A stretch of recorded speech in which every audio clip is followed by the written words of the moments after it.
আসসালামু আলাইকুম। আমরা যারা নতুন কৃষিতে আসছি বা আসতে চাচ্ছি তাদের আমার কিছু কথা বলি। তো আমরা নতুন যারা কৃষিতে আসতে চাচ্ছি তাদের সর্বপ্রথম বাধা আছে তার ফ্যামিলি, তারপর তাদের বাধা হয় যারা তাদের আশেপাশের মানুষজন। আসলে একটা মানুষ যখন সাহসী উদ্যোক্তা হতে চায় বা উদ্যোক্তা হওয়ার ইচ্ছে পোষণ করে, তো এরা ফ্যামিলি সাপোর্ট বা আশপাশের মানুষদের সাপোর্ট না হলে চলে, তো ফ্যামিলি সাপোর্টটা খুব গুরুত্বপূর্ণ একটা বিষয়। তো আমরা যারা উদ্যোক্তা হতে চাই কিন্তু যে আমরা আশপাশের মানুষজন বা ফ্যামিলি তারা সবাই মনে করি উদ্যোক্তা হতে চায় বা ক্ষেত খামার করতে উনি মানে সারা বছর সবজি চাষ বা ধান চাষের সাথে জড়িত, কিন্তু কিন্তু প্রত্যেকটা মানুষ এক একটা জিনিস এক একটা স্বপ্ন নিয়ে এক একটা কাজ করতে চায়। যেমন এক একজনের ইচ্ছা চিন্তা ভাবনা এক এক রকমের। তো আমি আজকে দাঁড়িয়েছি আমার 10 শতাংশ একটা জমির উপরে, না সরি, হ্যাঁ 10 শতাংশ। তো একই জমিতে অধিক ফসল উৎপাদন করতে জানতে হবে, তো এটা আমাদের অনেকে জানি না। আর অনেকে যারা পরামর্শ করি, যে যারা জানে না তাদের সাথে পরামর্শ করি যে আসলে কি কারণ, কিন্তু আমাদের আধুনিক কৃষির সাথে যুক্ত হতে হবে। একই জমিতে অধিক ফসল অধিক ফলন এটা নিতে হবে। তো আমার 10 শতাংশ জমিতে বর্তমানে এখন কি কি লাগিয়েছি এটা আপনাদেরকে দেখাই। তো 10 শতাংশ জমিতে সর্বপ্রথম ছিল পুঁই শাক। তো সেটা অনেক বিক্রি করেছি। তারপর ছিল, বর্তমানে আছে হলো, এটা হচ্ছে চাল কুমড়া। তো কিছু গাছ উপরে উঠে গেছে। তার সাথে আছে বরবটি। তো আমি সর্বপ্রথম টার্গেট করি হলো যে নিজের পারিবারিক চাহিদা পূরণ, তারপরে বিক্রি হিসাব। আগে নিজের চাহিদা পূরণ করতে পারলে বিশাল একটা একটা উপকার পাওয়া যায়। তারপর আছে D9 সাগরকলা। তারপরে এখানে আছে আম গাছ,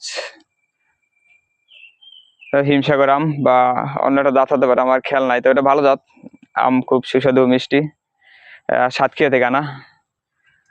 তারপরে প্রধান যে এটা যে দীর্ঘস্থায়ী ফসল সেটা হলো লেবু।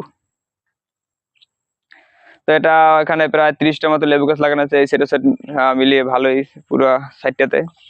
তো এখানে মাছ জাতীয় সবজি দিয়েছি।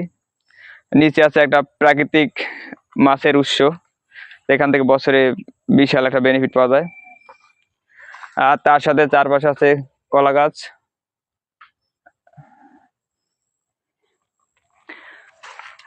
তার সাথে আছে ডাটা। তো ঘাসও আছে, এগুলো আমার গরুর খাবার হিসেবে ব্যবহার, কারণ আমার কোনো জিনিসই ফেলনা নয়।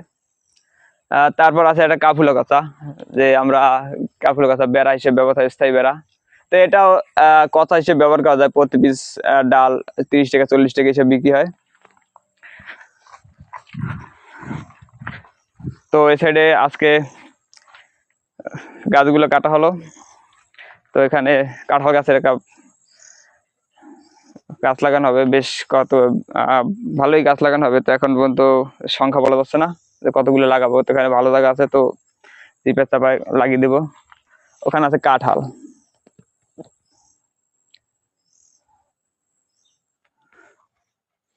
এদিকে আছে তাল।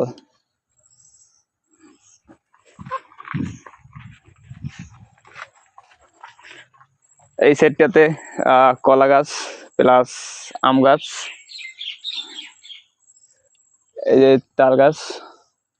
তো এই তাল থেকে একটা বছরিক ভালোই বেনিফিট পাওয়া যায়। তো তাল দেখা যাচ্ছে না, এই সাইডের গাছটা আছে, ওই সাইডের গাছটা আছে। তো এটা আমরা বিক্রি করি না কোনো সময়, আর বিক্রি করতে হয় না, এটা আমরা নিজেরাই আট হিসেবে খাই। এই সাইডে জমির পাশ দিয়ে খাল, ওই বড় একটা খাল, এখান থেকে শীতের সময়টা ফাল্গুন তারপর পৌষ মাঘ এই সময়টাতে একটা ভালোই বছরিক বেনিফিট মাছ হিসেবে পাওয়া যায়। তো আমরা যারা কৃষিতে আসতে চাচ্ছি, এটা আমার একটা ছোট একটা জমির হিসাব দেখাইলাম যে এখান থেকে কিভাবে ইনকাম আসতে পারে। তো যতগুলো গাছ আছে যা আছে সব থেকে ইনকাম আসবে। তো যারা কৃষিতে আসতে চাচ্ছেন ভালো সাপোর্ট নিয়ে কৃষিতে আসবেন।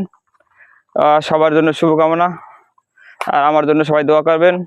আসসালামু আলাইকুম, সুস্থ থাকবেন, ভালো থাকবেন সবাই।